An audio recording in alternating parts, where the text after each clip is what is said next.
Hey, I'm here today and I'm painting something special for my mom, and I kind of wanted to walk you guys through the process a little bit. Unfortunately, most of it is already done, but the process is still going, and you can see all the paint on my board and you can see my space, and it's a little bit of a mess because whenever I make stuff, it's just, it's part of the process.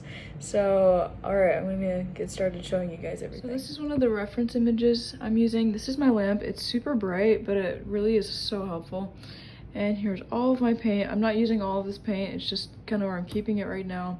I'm about to move out to go on a mission trip for my church. So everything is packed up except for my paint because it's really the only thing I wanted to keep out. This is where I keep all my brushes and a few pencils and Sharpies and whatnot. And this is where the magic is happening, and it's a huge mess. There's the painting, and right now the only thing done is the body and head of the puffin. I'm still working on the feet and the background. I'm gonna add some water down here. I didn't really like how this was blurred. Just painting it doesn't look as good. It's really pretty in this image, just doesn't look very good painting wise. I'm not really skilled enough to get to that point, I think, right now. So I'm recreating, this darker part's gonna be ocean water eventually, and then this is gonna be still the rocks. I just threw on some paint as a kind of first layer. I'm gonna work it up and add a lot more texture. You can see there's a ton of texture. I really like how it's kind of curved a little bit. I think it's gonna go with the water really well. I have paint all over my hands, and it really has chipped my nail polish, unfortunately.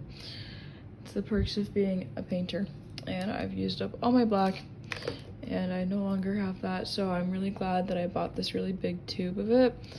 And my favorite brush for this project has been this really itty-bitty little guy. He's not even focusing, it's so small, and it's a size 2, I guess. I don't know. I went to Michael's and bought the smallest brush they had, and that's been my best friend since I've bought it. And this one's just kind of like mid-sized, so I've liked it for the background.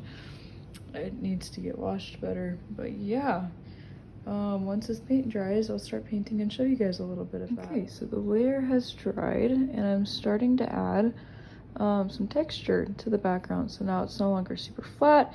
Now it is like super messy, but it's gonna end up looking really nice. And then I added a gray horizon line, so you can kind of make out the shape of the water, and it's no longer blended in with a nice little gradient. So overall, I think it's looking pretty good so far. Okay, so this is what the basic refining looks like. So it's still super blocky, but there's like some shading done now and some more definition. I also outlined his tail feathers more, and I've decided I want to lighten the background because I like it. It's very pretty. You can't really see the real color very well because of the lighting in this room. This is a very weird lighting system. My lamp really is the only thing that provides a lot of light here, so it makes it kind of hard to see the true tones sometimes, and I still need to work on the feet. But I think if I lighten the background, it's gonna just look like a happier piece, and that's what I want this to look like. So I'm gonna do that real quick and then I'll come back. All right, I think this was a good decision to change the color of the background. I flipped the camera around so you could see the color better on the lamp, but I do like how I changed that up, and I think I'm ready to start doing final details, which is exciting. Okay, I'm gonna walk you guys through the rest of the stuff I did. So I added all of these textures, so kind of like water painting, but just like for rocks. All these little brush strokes, and I added the water and added some white to the water. I think it actually tied it in really good because I added clouds in the background. This was a gift from my mom, and she wanted some clouds to make it look a little less flat, which I think were a great addition. And I really love how this turned out, and I can't wait to take some pictures of it. But first it has to dry because you can see this glare, and it's really annoying. I don't know how to get rid of that glare. If anyone knows how to do that, and like whenever you're taking pictures, how to make it look like it looks like to me with the naked eye, please let me know, because I'm kind of at a loss of what to do. But yeah, that's how it turned out.